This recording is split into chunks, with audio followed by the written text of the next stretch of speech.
वृक्षराजीने वेढलेली मनाली ह्या वसंत बापट यांच्या शाळेत वाचलेल्या पाठाची आठवण करून देणारी मनालीची हिमशिखरं, हजारोंच्या कळपांनी आपल्या आजूबाजूला कुरणात चरणाऱ्या मेंढ्या, हाडं गोठवणाऱ्या थंडीत टेंटमध्ये ऊब शोधू पाहत असलेले माझ्यासारखेच ट्रेकर्स, अशा अनेक गोष्टींच्या गप्पा आज तुमच्याशी मारणार आहे.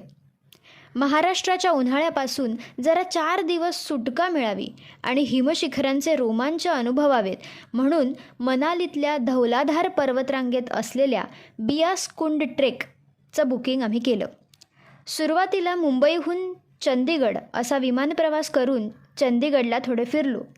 त्यात मुख्यतः सुखना तलाव आणि तिथं असलेलं रॉक गार्डन एक्सप्लोअर केलं. प्लॅन्ड सिटी म्हणजे काय ह्याचा उत्तम नमुना चंदीगडच्या रूपाने पाहायला मिळाला. ठिकठिकाणी असलेले सिग्नल्स, रस्त्याच्या मध्यभागी लावलेली असंख्य झाडं, स्वच्छता, सायकल ट्रॅक्स आणि सायकल स्टेशन्स अशी अनेक वैशिष्ट्य तिथं पाहायला मिळाली. सुखना लेक हा इथल्या लोकांसाठी मॉर्निंग वॉक करण्यासाठी असलेली जागा आहे. रॉक गार्डन ही जागा वेगवेगळ्या दगडी शिल्पांसाठी प्रसिद्ध आहे. तिथेही चालत फिरलो तर 1-2 तास सहज जातात आणि छान छान फोटोजसुद्धा काढता येतात. तर अशा 1-2 जागा फिरून आम्ही थेट मनालीसाठी निघालो. सगळा ट्रॅफिक वगैरे पकडून तिथे पोहोचायला आम्हाला 9 ते 10 तास लागले. त्यानंतर मनालीची थंड हवा अनुभवत शांत झोपून गेलो, कारण पुढच्या दिवसापासून आमचा ट्रेक चालू होणार होता. दुसऱ्या दिवशी ट्रेक द हिमालयाज ह्या कंपनीतल्या आमच्या ट्रेक लीडरशी आणि बाकी ट्रेकर्सशी आमची ओळख झाली आणि ट्रेकचा प्रवास सुरू झाला. मनालीहून गाडीने सुरुवातीला आम्ही गेलो ते म्हणजे धुंदी नावाच्या एका छोट्याशा गावात. एका बाजूने असलेली हिमशिखरं आणि दुसऱ्या बाजूने वाहणारी व्यास नदी अशा सुंदर देखाव्याच्या मधून आमचा ट्रेक सुरू झाला. ह्या दिवशी अगदी तासाभरातच आम्ही आमच्या पहिल्या कॅम्पसाईटला पोहोचलो, ज्याचं नाव होतं पालचनी थाच. थाच या शब्दाचा गढवाली भाषेत अर्थ आहे कुर्ण.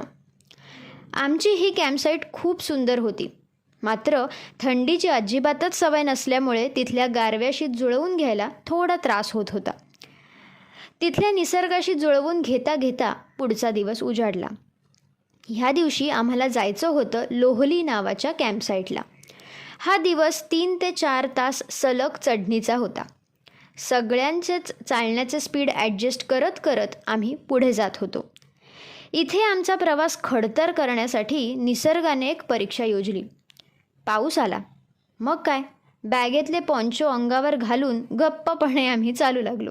हात थंड पडले होते, पण आजूबाजूचा निसर्ग त्यापुढे वरचढ होता. लोहली कॅम्पसाईटला पोहोचल्यानंतर आम्हाला उरलेला दिवस तसा मोकळाच होता. मग थोडेसे गेम्स खेळलो, एकमेकांना वेगवेगळे अनुभव सांगितले. आमच्या गाईडने आम्हाला हिमालयातले रोमांचकारी किस्से सांगितले.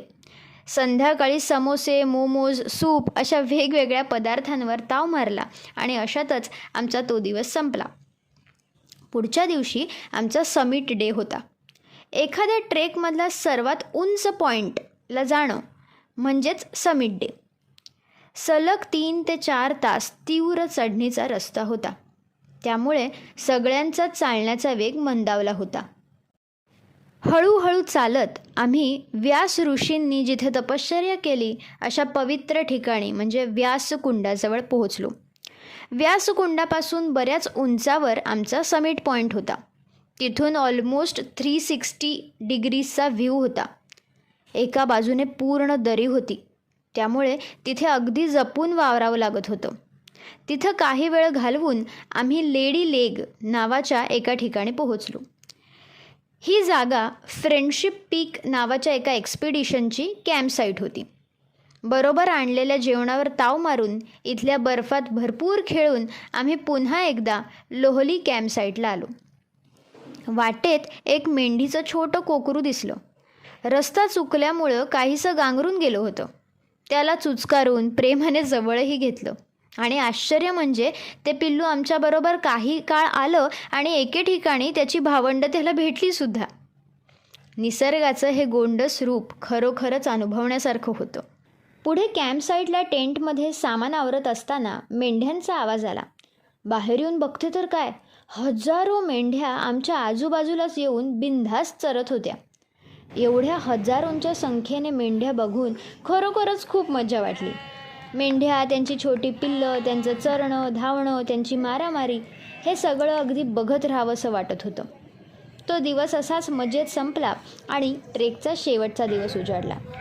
आणि हा दिवससुद्धा मेंढ्यांना न्याहाळतच सुरू झाला. हळूहळू सगळं सामान आवरून, कॅम्पसाईट क्लिअर करून आम्ही खाली उतरायला सुरुवात केली. खाली उतरताना अवघ्या 2 तासात आम्ही ट्रेक पूर्ण केला.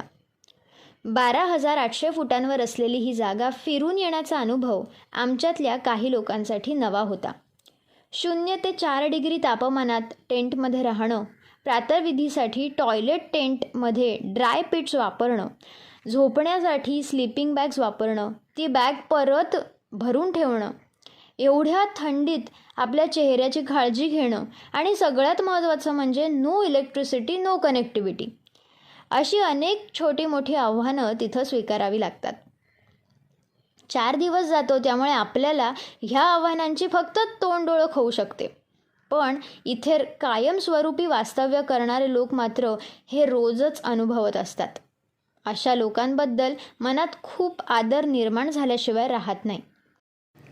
तर असा हा छोटासा इझी ग्रेडचा ट्रेक करून ट्रेकचं साहस, इथल्या लोकांबद्दलचा आदर, निसर्गाचं अनोखं रूप, ट्रेकमुळे जोडले गेलेले नवे मित्रमैत्रिणी आणि पुन्हा एकदा नव्याने ट्रेक करण्याची उर्मी बरोबर घेऊन मनाली, चंदीगड, मुंबई असा हेक्टिक प्रवास करून आम्ही पुन्हा एकदा इमारतींनी वेढलेल्या मुंबईत परतलो.